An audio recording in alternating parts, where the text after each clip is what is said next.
Hello, my name is Shaquem with the Rockdale News and the Covington News. I'm the sports editor.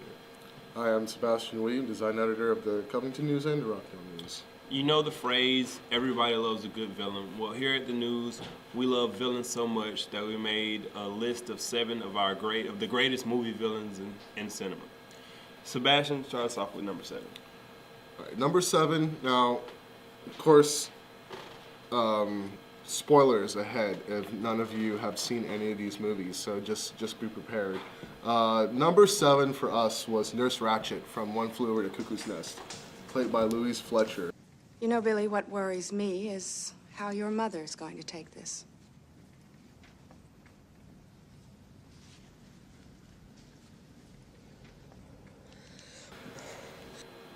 That was one of the most chilling performances, definitely out of the 70s. Nurse Ratched is pretty much the epitome of the establishment, the personification of establishment. And it's just that cool, really calm, yet this hidden evil that you could see in her eyes. And it was terrifying. I remember watching it, and it was, you wanted to strangle her, but at the same time, you know, you feel absolutely helpless, which was perfect, which is exactly how all the characters felt towards her. And so definitely number 7, we'll have to go with Nurse Ratched. Okay. Well, for number 6, we chose the legendary Kaiser Soze. If you don't know that name, then you haven't seen The Usual Suspects. Tell me you got the cripple in there from New York. Yeah. He mentioned Kaiser Soze. Who?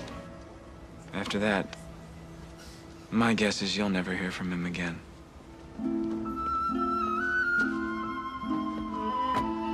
Kaiser Soze it's more so the legend of the villain that is Kaiser Soze that just puts fear. You know, the long hair, he killed his family, and he then turned around and just destroyed all of his enemies.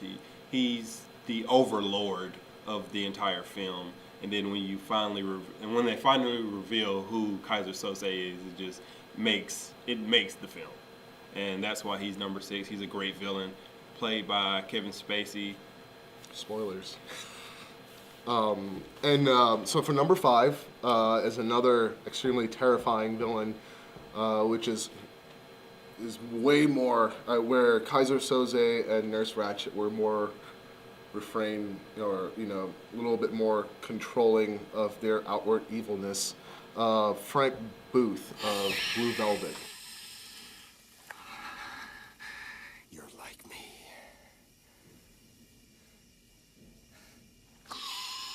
Oh, look at those. Oh, what are these? Please, Fred, let's go for the... Don't say please, Ted! Oh, baby wants to finish soon. He terrorizes all the characters in the film, and I mean, numerous lists for greatest villains of all time has put him in the top spot, and he definitely terrified me watching it. I mean, this guy, what makes him so scary is that he's this gas-sniffing, violent human being with mommy issues. And Most villains. And yet, you don't know when he's gonna snap. One minute he's laughing with you, next minute he might just shoot you in the face. And you just never know with him, and completely unpredictable. And that's why he's number 5 for us.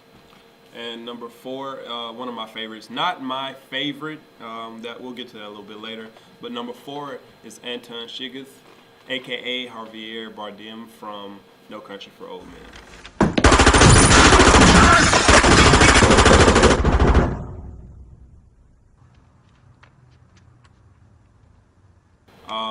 I love that character because he is the personification of evil.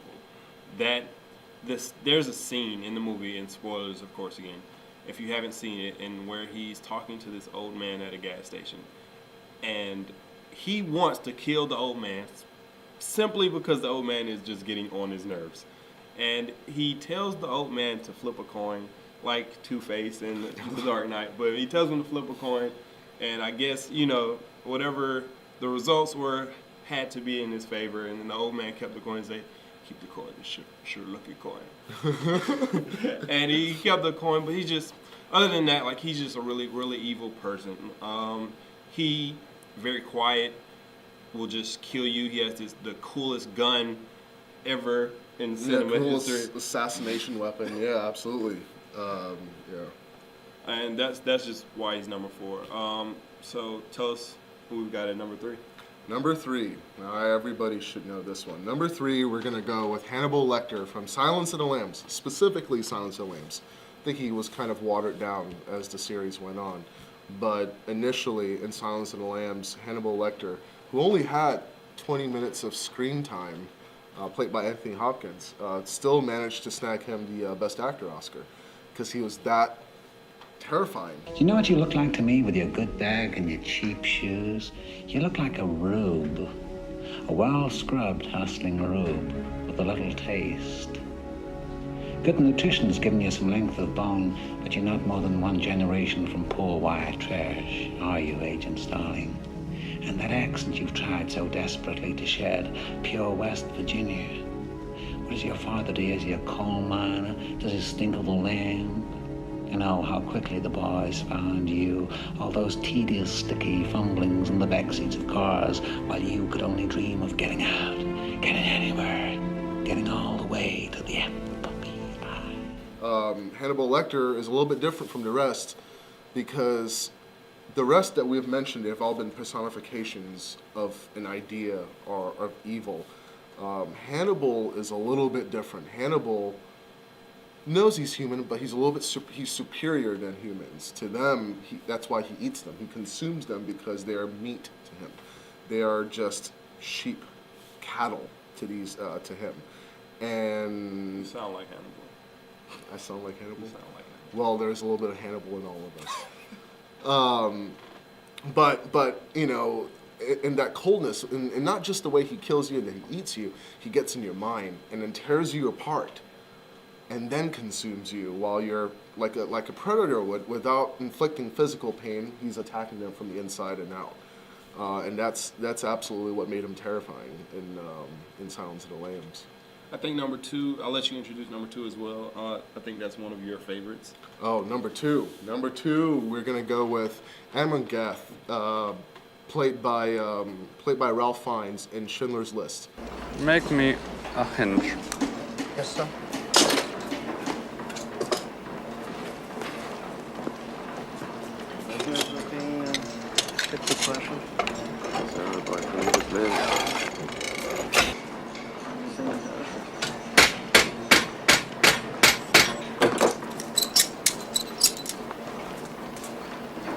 Oh, that's very good. But I'm a bit confused, and perhaps you can help me. What I don't understand is that you've been working since, I think, what, about 6 this morning. Yet, such a small pile of hinges. It's already tough. It's already tough to watch how realistic the Holocaust was being portrayed on screen, but then you have this villain, this Nazi coming in who's even colder than the Holocaust itself. I don't even know if you can, if that can be something that can be described. Looking in his face, you see the cold, dead stare. And I think what makes him that much more terrifying is that he really believed that the Jews were vermin. They were lower than him. In that sense, like Hannibal, except he just hated them. They were rats to him. And there's numerous scenes that was just, it's not so much terrorizing, but as much as just horrifying, and what his evil deeds really get to the heart of the matter, and that puts him definitely up there, way more than Voldemort. Sorry.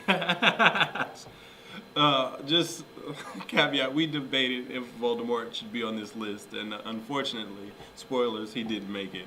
He's not number 1. Number 1 is the Joker, the Dark Knight. Like, you had to see that coming. See, I'm not a monster. I'm just ahead of the curve. Worst end. have all these rules, and you think they'll save you. Who's in control? I have one rule. Oh, then that's the rule you'll have to break to know the truth. Which is? The only sensible way to live in this world is without rules. And tonight, you're gonna break your one rule. I'm considering it. You know, there's only minutes left, so you're gonna have to play my little game if you want to save one of them. He's my favorite villain of all time, probably because I'm a huge Batman fan / comic book movie fan, but more so because he was just a great villain portrayed by Heath Ledger. The late Heath Ledger. The late Heath Ledger. He's just so great, and everything that he meant for that movie: anarchy, chaos, great scenes. Talk a little bit about that. Well, he definitely tapped into the zeitgeist kind of consciousness, and at a time in the post 9/11 kind of time, when I'm specifically talking about Heath Ledger's The Joker, where is the idea that we all want to feel like we're righteous and we're good people, but if you take us down to that bare level where you take away everything that we love and we care about, that humans will tear each other apart. You know, we will at our lowest points. We are willing to step on the other person, and the Joker really pulled that out of all of us. And I think that's why he's easily the greatest villain to come across the screen in the last 20, 30, 40 years. And the fact that how he plays the opposite of Batman. Batman is order. He has that one rule that he doesn't kill. The Joker is all anarchy, all chaos, and he breaks every single rule possible. Anytime society has a kind of rule, the Joker is there to break it. And I think that's why I think we all kind of love the Joker a little bit, and because he gets to do the things that sometimes, deep down, and we never want to admit it, we may go, oh, he's so right. That's true. And like you said, it harks back to the fact that people love Batman too, and like he's the opposite of Batman. He's the perfect opposite. Yep. You know, they mirror each other. So. Exactly. But that's our list. But we also would like to give you one more thing, the honorable mention. Scar of Lion King. We wanted. I lobbied for Scar to get that 7th spot, but Scar didn't make it. He's a bad person, and to watch the Lion King is a kids film, and you got Scar killing his brother and trying to kill his nephew, and it's a kids film, but he's a great villain. So that's our list of our 7 greatest villains of all time. What are your greatest villains? Let us know in that comment box along the side over here.